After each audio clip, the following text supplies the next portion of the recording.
Welcome to Missing Chronicles, where we delve into the heartbreaking and enigmatic mysteries surrounding disappearances. Here, we will immerse ourselves in the world of unsolved cases, thrilling search efforts, and intricate journeys. The goal of this channel is to spread awareness, foster community connections, and provide support to the families and loved ones of the missing. Join me as we embark on a suspenseful journey, hoping to uncover the truth behind these missing chronicles. Help us sustain and grow Missing Chronicles by becoming a patron on Patreon. Your contribution ensures that we can continue our investigations, share compelling stories, and work towards a world where no one is forgotten.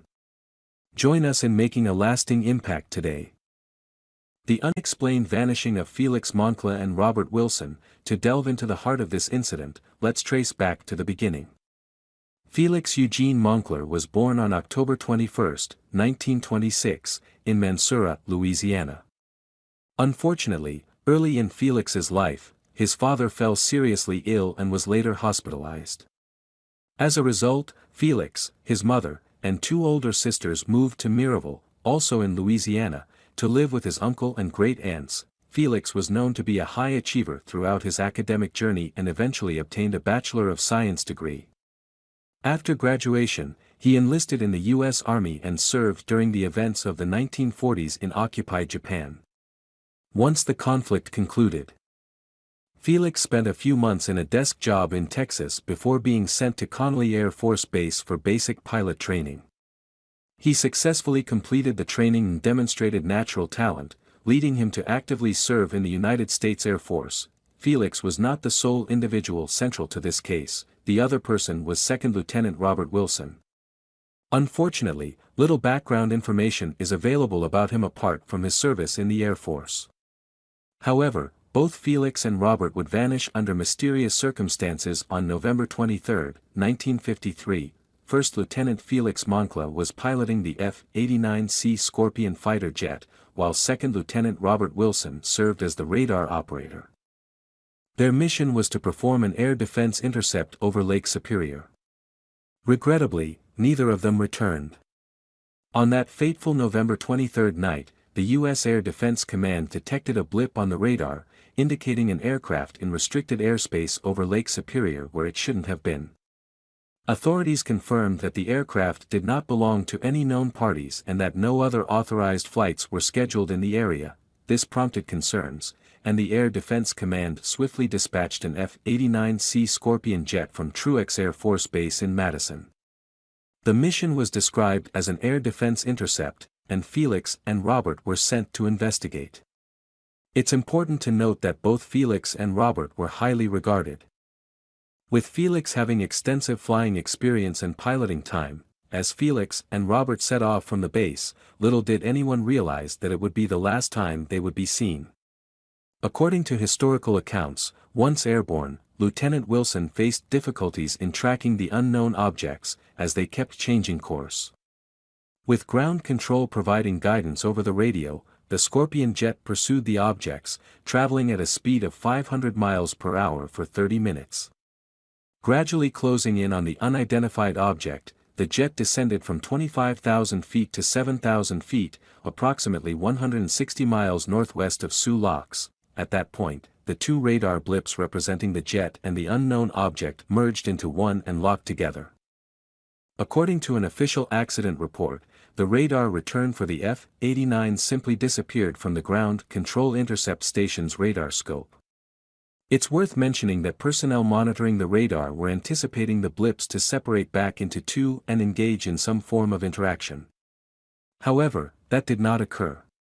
Instead, shortly thereafter, the single remaining blip veered off and vanished. This marked the beginning of search efforts, with the United States Air Force joined by the Coast Guard and the Canadian Air Force.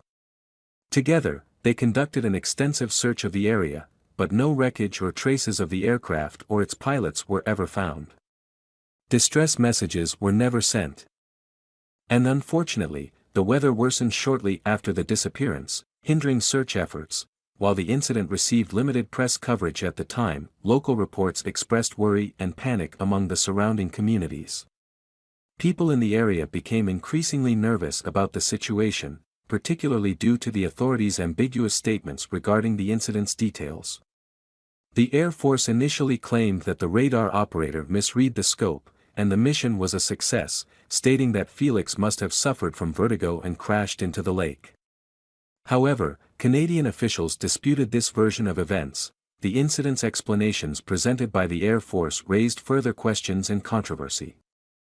The Air Force's evolving stance, contradictory statements given to Felix's wife, and the absence of official records related to the incident all contributed to the growing skepticism.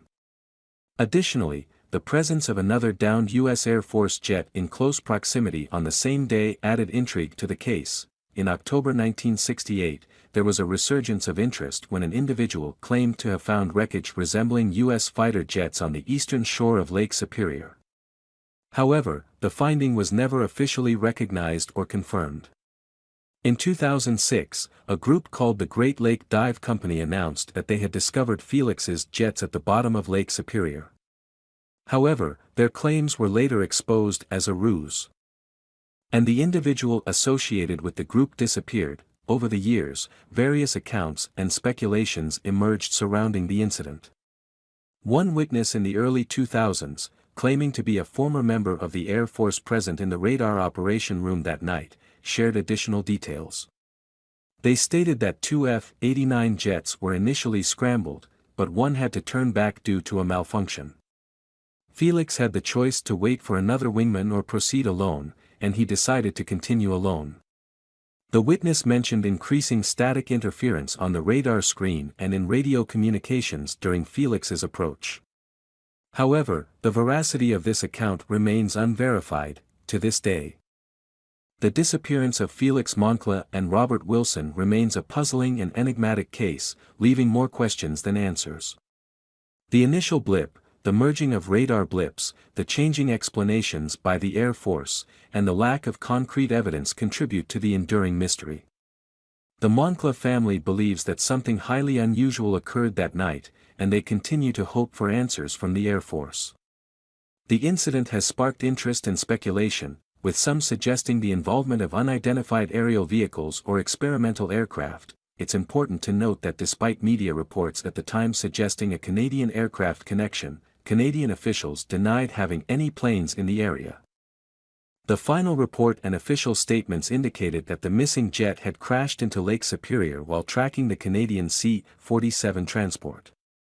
However, these explanations did little to quell doubts and did not align with the family's perception of the incident. Ultimately, the disappearance of Felix Moncla and Robert Wilson remains an intriguing and unresolved case, leaving room for speculation and conjecture.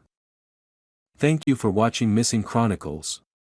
We have explored captivating stories and searched for answers behind the vanished. Don't forget to hit the subscribe button to stay updated with our latest videos.